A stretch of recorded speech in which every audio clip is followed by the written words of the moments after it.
right. So we are going to be talking today about the episodes in TNG Season 5, A Matter of Time, through, I'll just list them all. A Matter of Time, New Ground, Hero Worship, Violations, The Masterpiece Society, and Conundrum. So 6 episodes. Should be delightful. Yes. It was a good grouping. It was, you know, there wasn't a lot of super new concepts or characters that I felt like were kind of major reveals. There weren't any real deep Star Trek, you know, universe things throughout this group, but they were good episodes. They were. And yeah, we were saying too, it kind of works out well because there wasn't like a super ton to talk about, so we might not fill the whole hour today, and we have mothers and things to, to go attend to. Which might work too for some people. So but we'll head through them. We'll see how long it goes, and yeah. Yeah, I think overall the interesting thing was a lot of these episodes I think were very cerebral. Like they're very psychological episodes. They are. Yeah. Absolutely. I also panic a little bit because I needed to make a big mug of tea. And I chose the wrong fandom. Oh, so it's a may the something be with you, which was appropriate for this week. But anyway, I have definitely done that in the morning, being like, oh, I'll wear this shirt. Oh, whoops, nope, that one says Star Wars. exactly. Yeah, at least it's tea. All right, so well, I mean, I've got, Harry Potter. That's so. fair. That's fair. That's an awesome mug too. I love it. It is not Earl Grey, but we can pretend it is. We'll pretend it is. It is. Yeah. Thanks. I don't want to lie. I can't tell a lie. So yeah, let's so Matter of Time. Let's just jump right in. Yeah. This one has come across a few times because there's some really good quotes about time travel in it. And overall, if you don't remember, this is the episode where this guy called Rasmussen shows up, and Berlinghoff Rasmussen, and he's like, "Sup, team, I'm from the 26th century. I'm a time traveler. I've got rules I need to follow, and I'm going to sit here and observe you and observe the decisions you make." I mean, yeah, as far as names go, Berlinghoff Rasmussen's a pretty good one. Yeah. But this was probably one of my favorite ones of this group of episodes for me personally, just because I like the reveal, the twist that he's, spoilers, not actually from the 26th century, that he is from the 22nd century and is trying to steal stuff and then take credit for it later. He's basically just like a petty criminal. Like, he's not even that cool. Like, you know what I mean? Right. We did not talk about this one. DTG, you're remembering this because I hosted this one as a viewing party earlier this week because I was testing out the Twitch viewing parties. So you were on that, a few people, and we did talk about it, but not in this forum and not with Samantha. So we have another opportunity to discuss this. So we can mine any pithy anecdotes that we came up with, but yeah, it's a fun episode, and I like we were comparing him to the, God, what was his name from the Voyager episode where they go back to LA? Yeah. I had similar vague recollections of something from Voyager. Right. Very vague. Similar story where he's like he's traveled in time and he's trying to take credit for the inventions is basically what Rasmussen's gig is. And I like that his it is fun to think about with a time travel perspective because I feel like they do a good job of discussing that. I mean, it turns out it was all BS because of what he was doing, but this idea of like, I'm here to observe you to see if you make the same decisions, but will you make the same decisions because I'm here observing you? Yeah, well, that to me just kind of like creates this impossible discussion because, and this whole stuff with time travel, like it's so hard for me to follow because like they already, in his time, they already did the thing, and now they're doing the thing, but he's there. But he's always there when they're doing the thing because it's like right. Does it create this like set moment from him being there, and so their ultimate decision is always because he was there, kind of thing. Yeah. Yeah, and Andy makes the point that it would be a cavalier attitude, and that was my whole thing, was like, if he was legit, like if he was actually from the future and like like a historian or something, you would show up and not tell people. Yeah, exactly. It made me think like either he was like some kind of villain and trying to make them make the wrong decision, right? Because he wanted that to happen as opposed to what actually happened, right? And yeah, that was the only thing I could think of. But basically, I mean, literally, he's just like Biff. Like he's Biff. Like he can't. He's just like not that inventive. Like all he's doing is going to the future to steal things and pretend he invents them. Like, dude, if you have the capability to time travel, like maybe be a little bit more. Make better life choices. Right. Exactly. Yeah, absolutely. And by the way, so for our own future, so we can mark at least the 22nd century, there exists some capability for time travel, as long as or no, it was someone from the 26th went to the 22nd, he killed them, stole it, and then traveled future in time, something like that. Yes. Like, what I mean, for me too, like he was so I like your analogy with Biff. For me, when he's like going around kind of mansplaining the whole like time travel thing, I was like, this is at least 80% of the physics professors that I used to work with. Like, I'm just getting complete flashbacks to physics departments right now. He was so smarmy. But what was also funny is how long it took the Enterprise crew to like think maybe something's off here. Right. I mean, it's like the last 10 minutes. As far as con games go, I mean, he was going a good one, because anytime they questioned his behavior, he was just like, time traveler, can't answer that. Yep. Let me just check my thing. I know, that was so weird. It was so funny. And then he just ended up stealing a bunch of random stuff, and the only reason that he got caught was because he stole too much stuff. It is. He's just like, oh, I can't. They're like, so what happens in the future? Do we cure this? Do we do this? And he's like, can't say. But I'm here, and I can tell you I'm here. That was so funny. Oh, hey, Aaron. We're talking about the episode we all watched together earlier this week. But there was something that I really loved in this episode. Oh, it was the fact that he gave them all homework. And their responses to it were like such how I would see all of them in school. And I loved that. Worf was like, I don't like surveys. It's like, do I really have to do it? Yeah. Geordi was like, if I do it early, will you tell me something about the future? and then what was it, like, Data turned in like 68 pages or something? Yes. And Roy was like, we'll all learn something. Yeah, exactly. And Riker, like, you could just tell Riker was kind of telling everyone that he'd done it, but he hadn't done it yet, but he would do it by the deadline. Like, peak procrastinating behavior. Oh, true. Yeah, that's absolutely right. So we know what they were all like when they were at Starfleet, which I love. Yes. So 100%. Yeah, I love it. So it's like, it is a fun episode, and I do think the twist is really good. The time traveling ship is weird, but in that hilarious sci-fi, like, we have to make it look futuristic for a show that's set in the future, so let's just plaster it with aluminum foil. Yeah, exactly. That's awesome.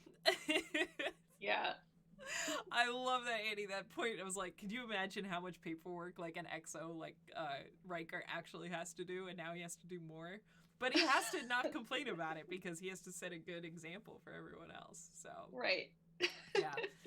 I gotta say, like, my love for Riker, I don't know if it's because we're watching more Next Gen again, or if it's because they've evolved him as a character through the series, but my love for him is running deeper and deeper again. Like, I'm remembering how much I loved Riker back in the day. That's awesome. So it is fun. So yeah, any final thoughts on this one? A Matter of Time?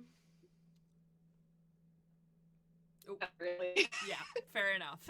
It's just, yeah, no worries at all. And yeah, super creep zone on Troy, which yeah,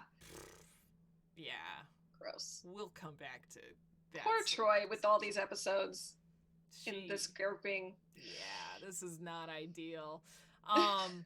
Before we get to those, there's New Ground.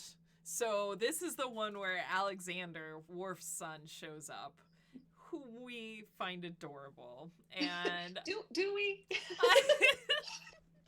So I mean, this is basically it. Like his Worf's foster mother, Helena, comes and they bring Alexander to the ship because he's having a hard time adjusting, and so he spends some time with Worf. So what were your thoughts on this one, Samantha? Well, first of all, I was like, oh right, Worf has a kid. Yeah. Forgot about that. Right. And I love seeing his mom. I love seeing Worf's mom. That's always fun. Yeah. And I mean, I liked it. It was a really fun journey to watch Worf go through to adjust to this parenting role, which is just adorable. But you know what? The Klingon makeup on the kid just doesn't do it for me. It was a little distractingly creepy. Didn't work. Wasn't adorable enough. No, it's like adult features on child with child inside the adult feature. It was, yeah. So they created the uncanny valley for you, basically. A little too Benjamin Button-y stuff, yeah. That's funny. That's really funny. I personally, I find Alexander adorable. I'm just as a little Klingon kid, and then he's trying to adjust, and when he's in school, and it's so funny. It's so funny. Yeah, I liked Worf's journey of becoming a parent in this one, but Alexander was a little hard to watch for me.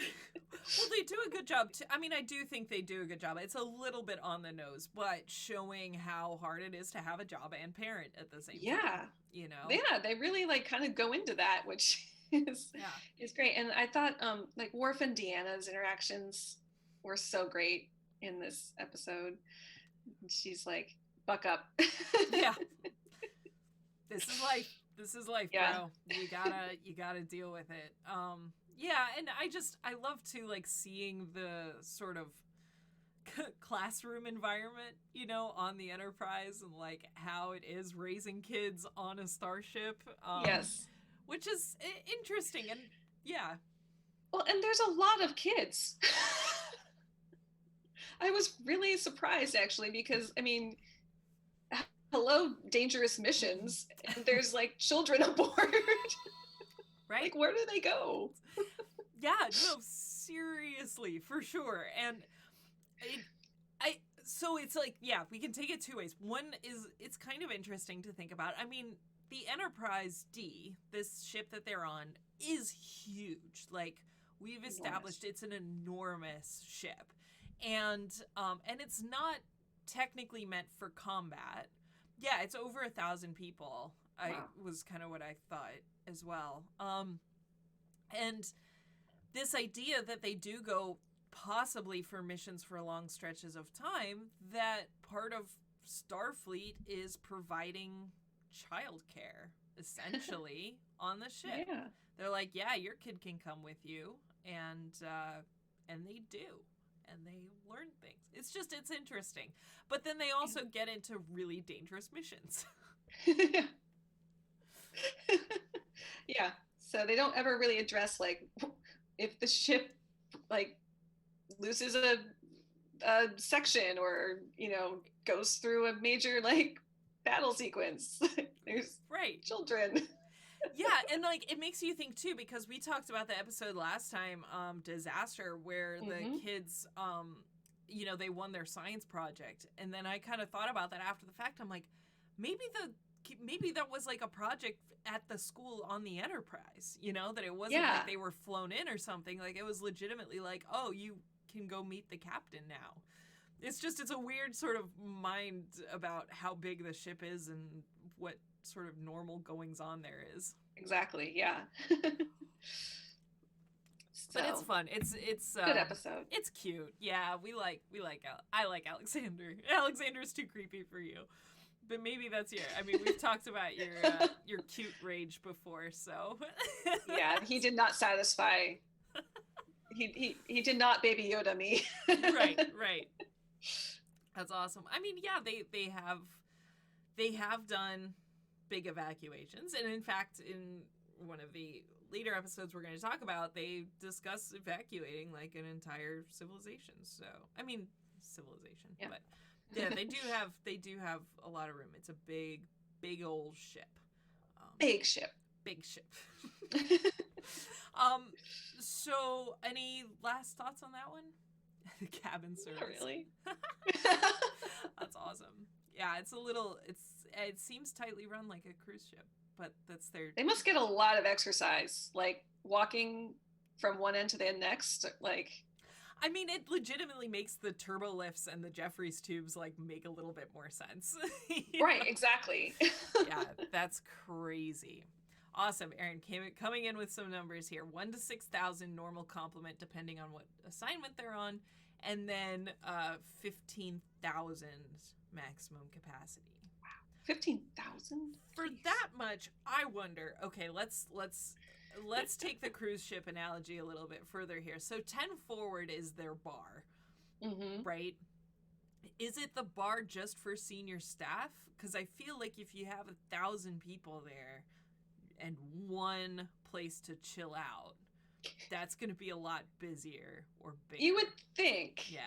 You would think. There's got to be more. There's got to be like not necessarily underground, but like speakeasy places for the other lower officers and people, crew members. That's what I meant. Yeah. So I would hope that there's tons of bars and lounges. I mean, and I was talking about on my stream, that they have, on my episode club, we were talking about, Voyage Home and the fact that Next Gen has a cetacean ops, that the Enterprise D, no joke, in schematics in the Star Trek technical manual, the Next Generation technical manual, has schematics for something called cetacean ops, which is where they have like dolphins and whales and stuff actually part of the directing the ship. So that's kind of been a little bit retconned out, but it's still fun to think about. So yeah, I mean, 10 forward, it's 10 floor forward of the ship. So yeah, it works. Anyway. Yeah. Fun things to think about. Yes, like Sequest. But that's a different discussion. So, any final thoughts on childcare on the Enterprise? No. All right, awesome. It's a thing. But it is, I do think, though, as we said, this group of 6 episodes is very cerebral. It talks about a lot of sort of less actiony, really, and it talks about a lot of mind manipulation and things like that. But I think that we are also seeing some pretty rapid character development of Worf. Yes, absolutely. Kind of going from delivering Keiko's baby to his kid showing up to, Yeah. It's good. It is good. We love Worf. We love Worf. All right, so let's go on then to violations. So hero worship? Not violations. Thank you. Hero worship. I don't want to talk about violations, but we'll talk about hero worship first. So this is another sort of, speaking of cerebral episodes, but we have 2 kid episodes back to back, which is also interesting. This is the one where they find a destroyed ship. They basically go on a rescue mission. And they go, and the whole crew is dead, save for one kid named Timothy, who is pretty traumatized and starts hanging out with Data, because Data's the one that found him, and starts behaving like he's an android. Yeah. Thoughts? I mean, it was it was kind of heartbreaking to watch, but an interesting, I think, just exploration of childhood trauma and how young minds, you know, develop ways to deal with things they've gone through. And he's trying to emulate somebody who doesn't experience emotions, and that's really attractive to him. And I it was more emotional than I expected, you know, through. And again, I mean, I'm loving Deanna so much. Like she was so helpful to Data in this episode. And yeah. Yeah, I like that there was not a pushback to the kid, that Data and Deanna and they were just kind of like, let him work through this. You know, let's not just be like, you're not a robot. Stop acting like that, you know. That they were just like, okay, you know, Data cut his hair to look in a daring haircut. And I love probably my favorite scene of this episode is when the kid is sitting at 10 forward with Data having a drink, and Data's asking him to describe it as they're sort of slowly nudging him a little bit out of the android mentality. Yeah, really absolutely. Sweet. Yeah. It's a really sweet episode. It is a sweet episode. This one did remind me a little bit of Charlie X, which is an original series one. In a less cute way. So like for me, I was like, oh, abandoned kid in space. And I, as opposed to not finding Klingon kids creepy, I find normal children in science fiction a little creepy. Most of the time. Yeah. And, that I was kind of thinking Charlie X from the beginning, which is like, you know, this sort of random creepy telepathic kid that they find in space. And it was a really condensed summary of Charlie X. Random creepy telepathic weirdo kid from outer space. But thanks. Now, but it is what it is. So, so I kind of had my rankles up a little bit where I was like, do we trust him? Do we not? But kind of as people were mentioning in the chat, that it was genuine, that was what happened, and he is just traumatized, and he's trying to work through his issues. And I did like the sort of storyline reveal that what happened to the ship was that they when they were putting up their shields from this shockwave, that was resonating and making it worse. Yeah. And his realization, or not necessarily hit the kid's realization, but the crew's realization as he starts to, say, wait, no, they said that too. They said that too. And they realize that from his, responses that the shields were the problem. So like and as Andy said, the solution to the problem was counterintuitive in the sense that they had to lower their shields and let this thing pass you. It's the same way with how they're dealing with the kid, right? Exactly. That was a theme for this. Yeah. And, there were a couple moments where I was a little worried as well that, like, he was gonna go insane or something, like believe he's an android for the rest of his life. But it was really just a kid working through his stuff. And Deanna, again, was, I think, that voice of reason and sticking to her guns and making sure everybody treated him like an android to help him work through it. And I think she was really strong in this. Yeah. So it's a good episode. I like it. Yeah. And exactly, they once again had to just trust Data. Yes. Yes, just indeed. So overall, I do like this episode, Hero Worship. I think it's a good one. It's cute. It's a little slow. Little. Not one that I necessarily go back to a lot, but because it also is kind of creepy in the beginning. Yes. Yeah. It has that opening scene for some reason, like they zoom in on this guy's hand in the glass on the bridge, and I was literally like, are we gonna get zombies right now? Like, there's something zombie about this that I'm really not looking forward to. Right. I was like, that's funny. There was something about that. we're kind of talking about these episodes and talking about how they're a little bit cerebrally. I do think that the writing, because you said too, you feel like that TNG is flowing a little bit better for you. Yeah. And I think it's pretty evident that what, their writing strategy is, it's like for these episodes, they have a theme. Mm-hmm. And it is so tightly tied to that theme that it's a very concise, well-written, easy to follow episode that, for this one, like with the hero worship, this idea that, the resistance is going to allow the change to happen, that you actually have to be counterintuitive to your behavior to allow the desired results.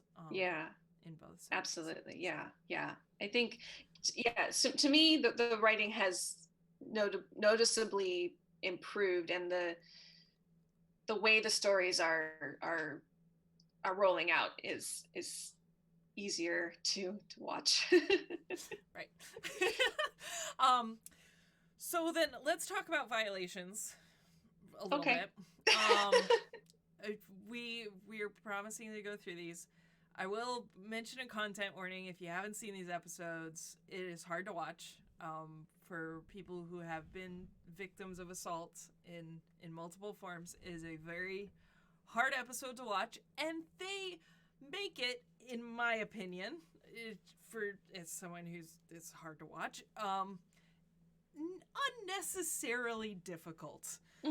Because so this is the one where there's like a telepathic crew that like they're just sort of, it opens with Keiko basically like it's almost like a seance that Keiko's like with this old guy, and he's kind of like, do you see the cup? Do you like, what do you see? And she's describing, and she's going through all this very tactile, and then it, results that it was kind of a latent memory that she had that was coming back up, and these aliens are basically like feeding off of their telepathic stories.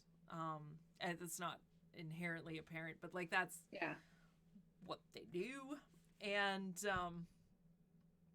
then Deanna Troi has a dream, essentially, or a vision, that she's assaulted. It starts off seeming like it kind of hits her, and I'm not going to go into the details with it, but that, it seems to be like a memory of her and Riker that's kind of invading her brain before she's gone to sleep, and then it becomes an assault, and she goes into a coma. And then, similarly, this happens to, I think, Riker and... Crusher, yeah. So, multiple people sort of experience this sort of vision, and they get go into a coma, and then they start to kind of try to piece together what's actually going on, and it's like, people started slipping into comas as their memories are being like resurfaced from this like weird telepathic alien race that's hanging out on our ship. Yeah. Suspicious. Could there be a connection? And then they are able to bring sort of, Deanna comes back from her coma, and they're able to have her relive it, have us relive it, and then relive it again. 3 times we have to sit through that, which I think is unnecessary. But I'll just kind of wrap up my thoughts on this real quick. But story-wise, I think the only sort of thing that I did appreciate that they maybe had to show it multiple times. I don't think to that extent, but that when she's trying to visualize who it is, and she sees the older guy, whereas we saw the original one and it was the son. There's kind of like maybe the dad originally made it seem like it was a son, but now she's drilled through and realized that it's the dad. So that was interesting, but again, it's awful to watch. Yeah. This was a really tough episode to watch. I didn't love it. And I mean, the son, like within like 15-20 minutes, I was like, he's psychopathic. He wasn't even really hiding it very well. No. He just just acting creepy. He gave super creepo vibes. Yeah. Like, super duper creepo vibes. Yeah. And then the fact that like they don't even explain why he was trying to frame his dad. Yeah. Right? And that made me a little bit unnerved because maybe his dad really is a really bad guy and did stuff. Like, so for a split second, I was like, maybe his dad is, like you said, is the main villain. But then no, the kid's just a psychopath. Yeah. Yeah. It's a rough episode. We're not going to linger on it too much. So, but yeah, it's, I did like, yeah, I mean, I always am a sucker for the kind of pacing that went into this, like the very last moment, like Data and LaForge like figured it out and like got to the door and they're like, you're under arrest because five minutes ago we managed to crack the code. It's like, if only life were like that. Yeah, I know, right? If only. But yeah, that's right. That is kind of a good moment. So, okay, moving on from that one, we'll go into the Masterpiece Society, which again, clear themes. Yes. Very, very clear. There is no ambiguity with the type of stories that they're trying to tell. So the Masterpiece Society, this is the one where they basically found this genetically engineered society that's under threat from a chunk from a supernova, or from a neutron star. I'm not going to get into the details of the science about it. That's a different discussion. But the as they are here working with this society, trying to help them survive this imminent disaster that's coming, they start to affect the ideals of this society and start to break down what they thought they had created in terms of a perfect society. So I think it's a very fresh take on the eugenics discussion. As I say discussion, there's like no discussion with eugenics, like eugenics bad, but it's a fresh discussion about like the flaw in the logic of it, and the prime directive essentially, and the importance of that. So what were some of your thoughts on this one? Yeah, this was a thought-provoking episode, I thought. And one of the first things I thought of in like kind of a historiographical context is what year is this? This is like 1990, 91 or 2 or something? Late 90s. Late 90s. Oh, okay. No, sorry. I'm thinking of a different one. Yeah, it's early 90s. Early 90s, yeah. And I mean, genetic modification and genetic engineering for like babies and stuff is, I mean, I didn't look it up, but I don't think it was a major discussion at the time. It was maybe bubbling around in labs, sort of like, but it was not really mass news. Yeah, and Aaron made the point, Gattaca, it's sort of around the same time as Gattaca. So yeah, like it's this understanding, we've improved our understanding of DNA, and I don't know if Mohammed's watching, but our friend Mohammed he wrote a book called Live Long and Evolve that talks about genetics in Star Trek in a broader scale, genetics and evolution in Star Trek, but in some of his talks I've seen how he's done the comparison of like how our understanding of genetics has grown through the Star Trek series, like in real life, and how much it's like mentioned and used in terms of plot devices. Like in Enterprise, you see a lot more stories that have to do with genetics because Enterprise is later and we knew a lot more about it, the science. Interesting. So yeah, I think that without knowing those dates or the history of genetic studies, I think you're probably right that this is early stage and ripe for science fiction, as we saw. Yeah. I guess I was like curious about the level of science fiction versus the level of reality, that we had at the time. So that was interesting. But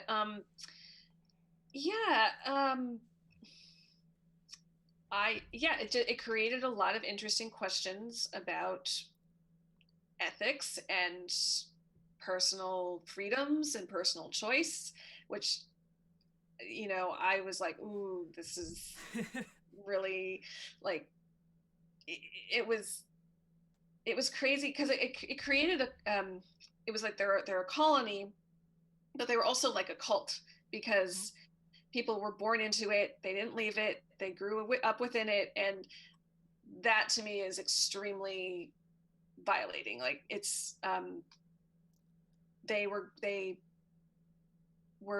born to believe what they were born to believe, I guess. And there was no like they were almost genetically engineered to not question that.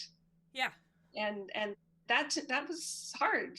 I didn't like that. Well, yeah, and I think what's interesting is that the conversation around the Prime Directive is, you know, the Prime Directive has always been related to technologies. That this that oh, thanks, Aaron. That technology is some like that's your marker for how advanced a society is, and at what point you can like interfere or have interactions with them.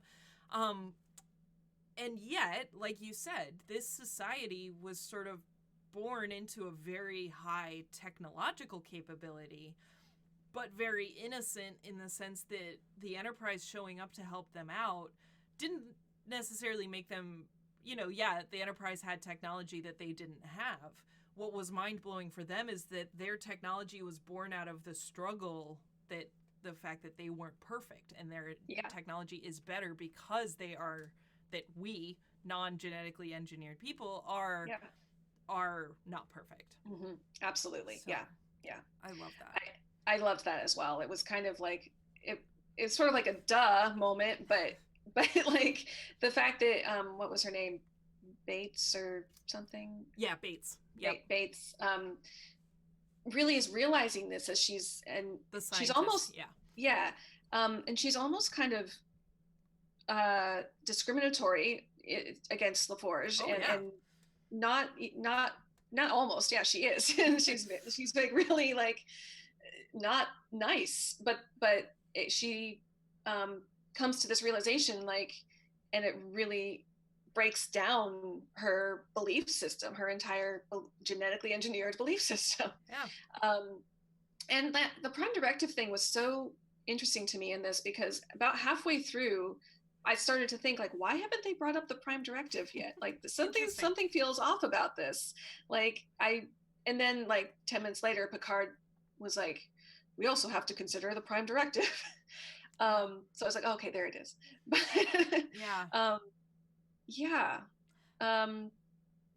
Mikhail makes a really good point too about it being sort of around the Gulf War time, which is, that would probably be a whole other analytical discussion that I haven't put the appropriate amount of time towards thinking about, but it just kind of off the top of my head, thinking about coming in and interfering with society, and then having people wake up to what can be achieved in different circumstances.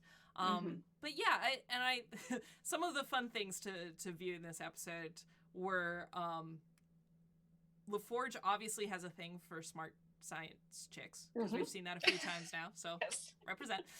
And Deanna Troi has zero chemistry with Aaron, like just none. And it's funny because it's like you get that vibe from her though too, that she's like, this was supposed to be like just a fling, like this. I wasn't like, ooh, he got a little attached. Ooh.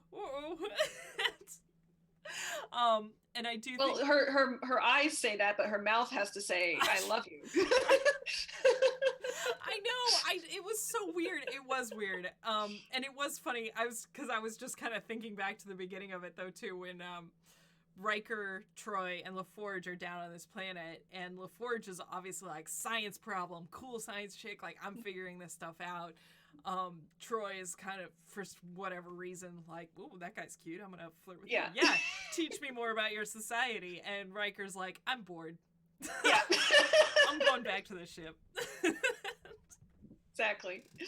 So I did love that. But yeah, it's, oh gosh. And then she has to tell Picard when they're in the lift, like, we have had relations. Which, because we had a relationship. I was like, what kind of a relationship was that?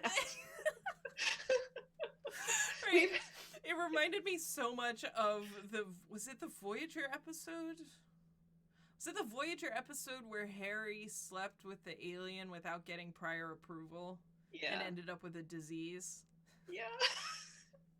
It reminded me of that. It was like, I forgot to ask permission. I think I remember my reaction to that episode was like, I'm sorry, like everyone's done this for the past 4 seasons for other people anyway, and suddenly they have to ask permission?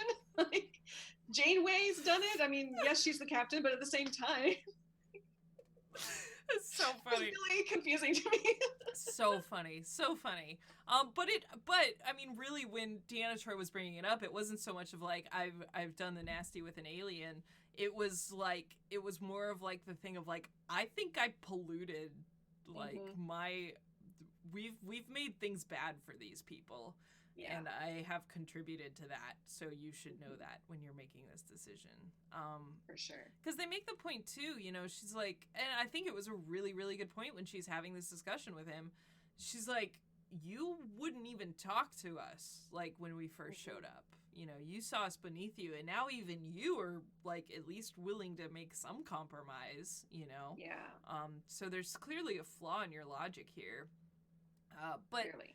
Another sort of allegory with this episode that I personally really like is the idea about space travel, because when we talk about like why we spend money to travel into space, a lot of that discussion, people are like, we have enough problems here on Earth, like there's still a lot of things we don't understand here. Why are we spending so much money to go to the moon or to go to Mars or to maintain a space station, any of that stuff?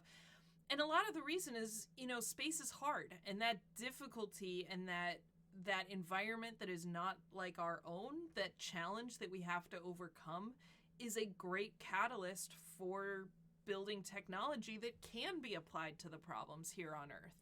And so this idea that, LaForge being blind or having, ocular problems, that she immediately was like, yeah, we wouldn't have people like that here because we're better than that. And then realizing that has born technology that they don't have, I think is kind of similar. Yeah. I mean, and it's the technology that solves the problem. Yeah. In the end, which was a little like after school specialty, but at the same time, it was like, it's a point to be made. Like, yeah, absolutely. No, it's a good one.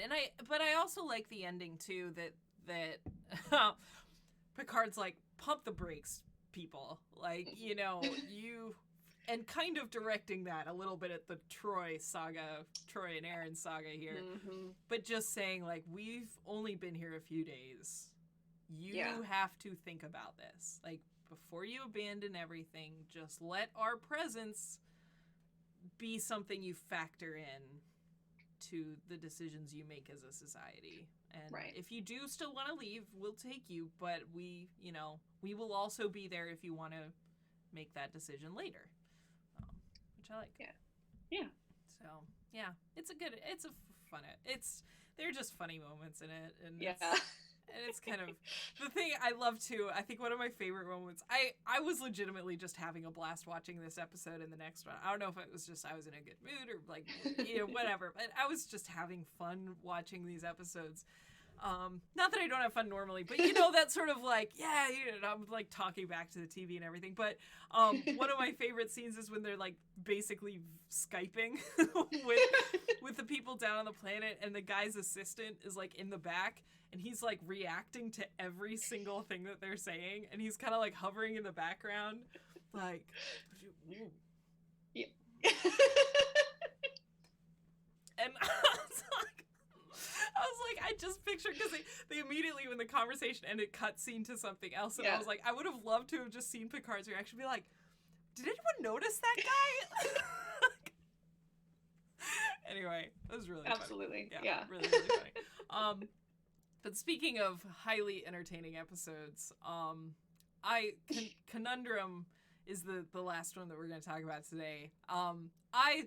I thoroughly enjoyed watching this episode. Again, me sort of talking back to the television. There was a lot of that in this episode, and I really enjoyed it. So, really quick, this is the one where they basically, like, this wave passes by them, and they don't remember who they are or what their roles are on the ship. They know how to do their job, whatever their job is, but they have no sense of self, including Data. And for the viewer, there's a random dude up there. McDuff. So yeah, what were your thoughts on this one? Yeah, so it was really funny because the thing happens and first of all, no one's freaking out. They're just like, I don't know who I am. Yeah. Like, this is normal. Like, and they're looking at each other like, that was just really kind of amusing. But yeah, there's this like McDuff guy in the background, and I saw him at the very beginning. They sort of plant him in there, and I was like, oh, I don't remember seeing him, in the previous scene. But they do that on Star Trek all the time. They like highlight different crew members and background people, and so I was like, didn't think anything of it. I didn't even think anything of it when they finally found the manifest, and they're like, such and such is first officer, and I was like, well, maybe the computer malfunctioned or something. Oh, really? That's so funny. That's awesome. It literally wasn't until, and I felt really stupid, after. But it wasn't until he said, like, I think he said, like, well done, Captain, when he blew up the ship. And I was like, you're bad news. Something's up. I think you don't belong here. And then just the whole, like, they all just start moving really slowly, like trying to figure, like Picard especially is like, because he's not the captain or nobody knows so I guess it's more of that, like, he's not the captain, so what is he gonna do? He doesn't know who he is. And there's no real like tactical knowledge for him especially to draw on, I guess, because Worf could do with it. Sits at the station poking things a little bit. And like, like Beverly Crusher could pick up the thing and know what to use it for. And LaForge could do the scanning and whatever. But Picard's just like literally standing there, like turning around. He's like, I have the highest number of things. Does that make me special? Yeah. And Worf's like, well, but I have a sash, so that makes me more than special. It's sort of like, it just made me think of, for some reason, that's now like that part in Emperor's New Groove when the guy's like, I've been turned into a cow, can I go home? That's awesome. That is a perfect comparison of this. That's a perfect comparison. I love it. I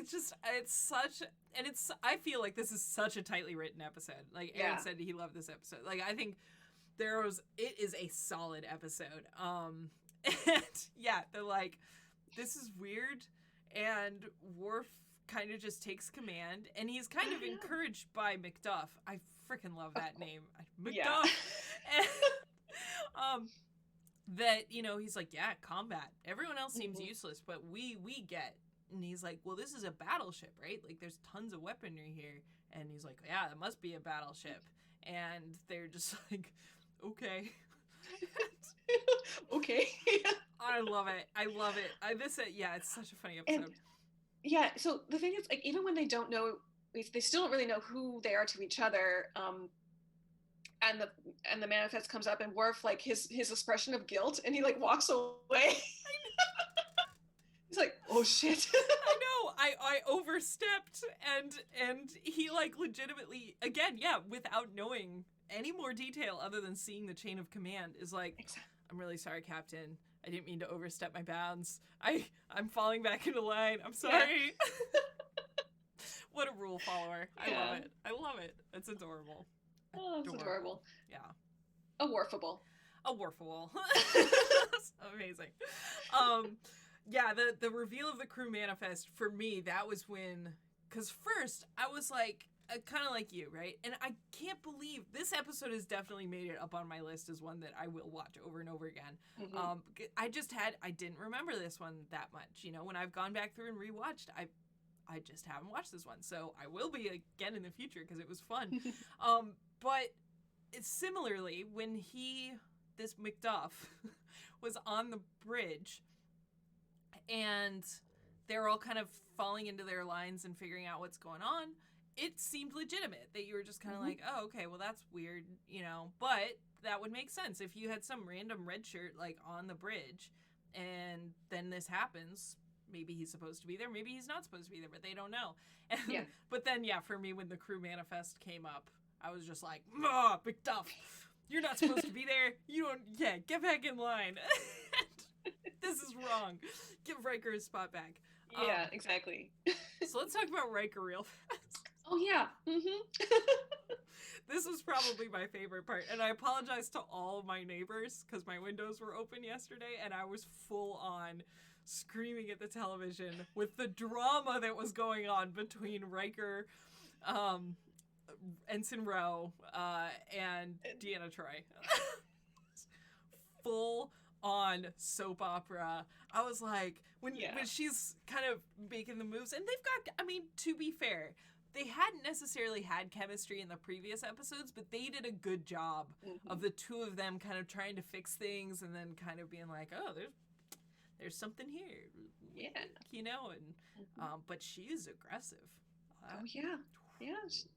But I guess, I mean, fair play because I didn't know who each other were. And yeah, but there's one thing of like erring on the side of caution. There's another like showing up in the quarters in the middle of the night. Oh yeah, I mean she's aggressive, but he wasn't saying no. I mean, yeah, for real. Real. That last scene was just spectacular. Yeah, Aaron got there right when we did. The final scene is so funny. When they walk into 10 forward, Riker walks into 10 forward and turns around and sees Ro and Deanna sitting at the table together. I was like, oh, this is on. I was surprised he went to sit down with them. I thought he was going to turn around and like get out of there. I mean, they were clearly waiting for him. And I love, like, credit to Marina Sirtis for that scene because her voice was in a higher pitch that you know he was in trouble. She was like, well, that's a really interesting point, Will. Oh, you know where my office is. Yeah. If you want to discuss this further, you know where to find me. Yeah. Oh, such a good ending. Such a good ending. Oh, good. And it was, I mean, I'm glad that they obviously didn't make it messy. It was all just supposed to be purely humor and as it should have been. Because through the whole thing, it was just so funny. And they had built up to it, too. You know, when they found the book with the inscription from Deanna, and they're like, oh, I think there might be something, but we're too professional. But they're not a couple yet, right? They are a sort of have been, have not been on and like they obviously love each other. Yeah. But they have consciously been like, we work together. Yeah. Like, okay. We have that professional thing. We do love each other, but it's not gonna happen right now. I was thinking there was like that How I Met Your Mother episode where they talk about leaving people on the hook, and it's like this is never gonna happen right now. It's like you slam the door and then you creep the door, just open it.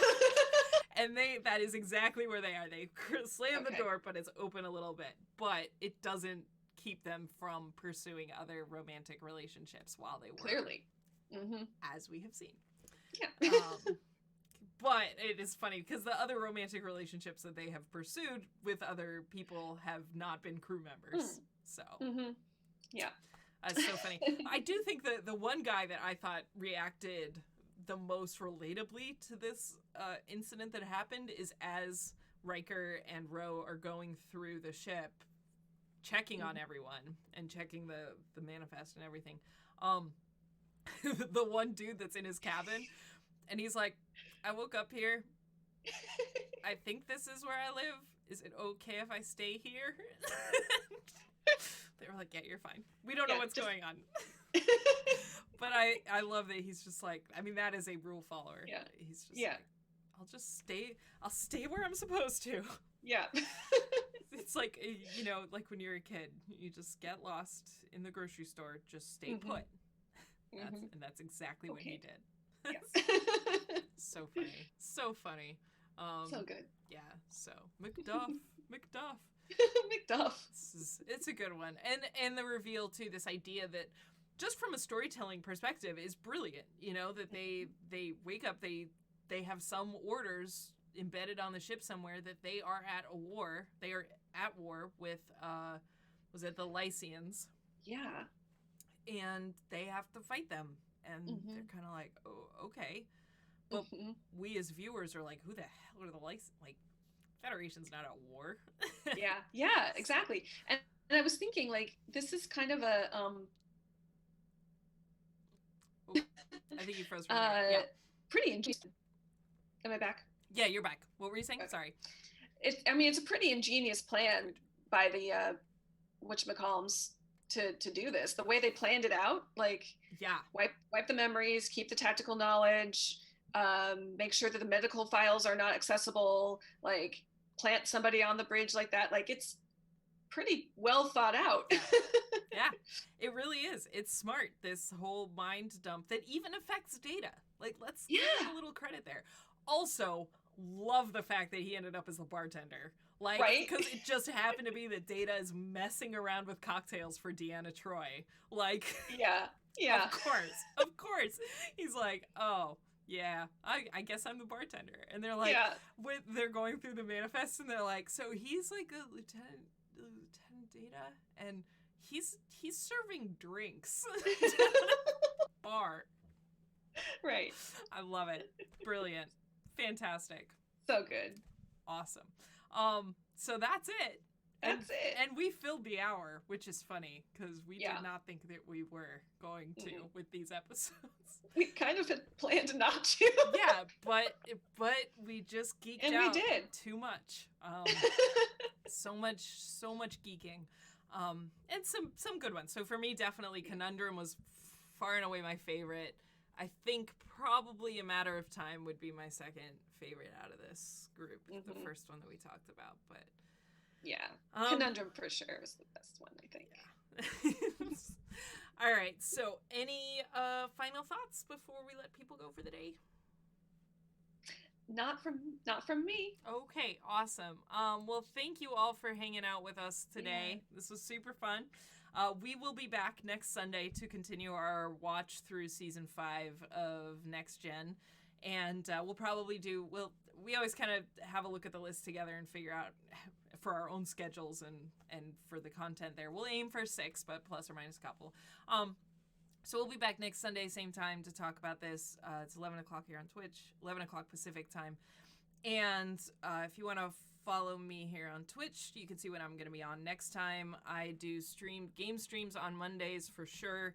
I do an episode club on Tuesdays where we talk about science fiction, science behind science fiction. And we're going to be talking about 2 Next Gen episodes. Yesterday's Enterprise. Yesterday's Enterprise. And Parallels. We'll be talking about this Tuesday at 4 o'clock Pacific time.